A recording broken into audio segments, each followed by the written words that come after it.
It was absolutely nasty and terrible. After seeing this, readers could care less about socialism and capitalism, and more importantly, cared what was going inside their stomach. Picture this. You made something, but what you made failed so bad, it was successful. Like, let's say you're trying to hit two birds with one stone, but when you threw that stone, you missed them completely, but the flying stone landed and cracked the windshield of a runaway criminal's car, making them lose control of their car and the cops finally catching up to them and arresting them. Okay, maybe you didn't hit the birds, but you still did something right. Right?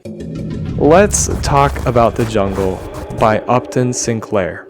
A book so disgusting it helped clean up America. This book was written in 1906 and exposed the horrors of Chicago's meatpacking industry. It shocked readers and outraged the public and completely missed the author's point.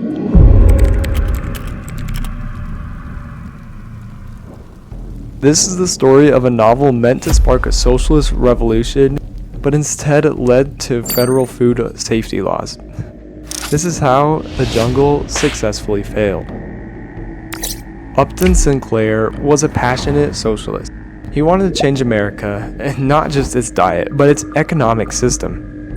He spent weeks undercover in the meatpacking plants of Chicago's packing town, documenting the brutal lives of immigrant workers. His novel follows Jurgis Rudkus, a Lithuanian immigrant whose American dream quickly turns into a nightmare of injury, corruption, poverty, and despair. It's a really fascinating book with good characters and just a really interesting storyline. But Sinclair wasn't writing just a tragedy. He was writing a call to arms. He wanted readers to rise up against capitalism. Well, instead, the readers said, "Wait, we're eating what?" The Jungle was not written as an argument for safe food legislation.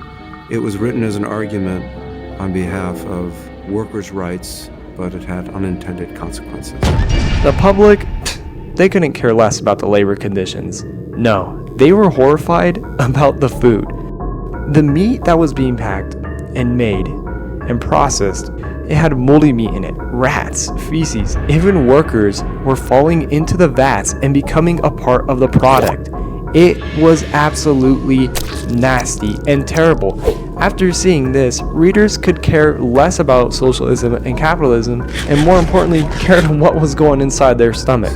There were a number of scenes in the novel about rats, getting into the meat and being turned into sausage, about how filthy the conditions were, and Americans were eating a lot of meat. Sinclair later said this phenomenal quote, "I aimed at the public's heart, and by accident, I hit it in the stomach." So President Theodore Roosevelt wasn't exactly a fan of Sinclair's love for socialism, but when the public outrage exploded, he couldn't ignore it. Well, I'll not be getting beef jerky anytime soon. Instead, I'll get this. Wait, is this an Ethan's Books channel membership? Oh my goodness.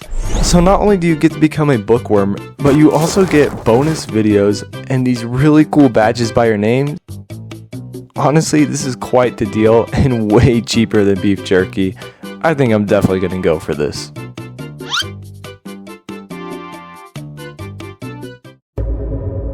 You can just imagine if YouTubers and streamers were around in this time, the slot videos would have gone crazy. But anyway, he couldn't ignore it and he sent his own investigators into Chicago and they confirmed the worst.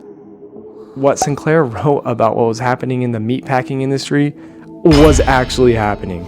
So with the help of that report and the pressure of angry citizens, Roosevelt pushed Congress to act. And so in just a few months, the US passed the Meat Inspection Act and the Pure Food and Drug Act. It was one of the fastest public policies turnarounds in American history. So Sinclair never got his socialist revolution. In fact, his original message was completely drowned out by the gag reflex of the public. But The Jungle did end up changing America in a different way. It did help establish the FDA and all of these other things for public health and safety that Sinclair would have never thought would have happened with his book. So it was a total failure, but it became an enormous success. The jungle didn't win the battle Sinclair was fighting. Not even close, to be honest. But it did win a battle nonetheless.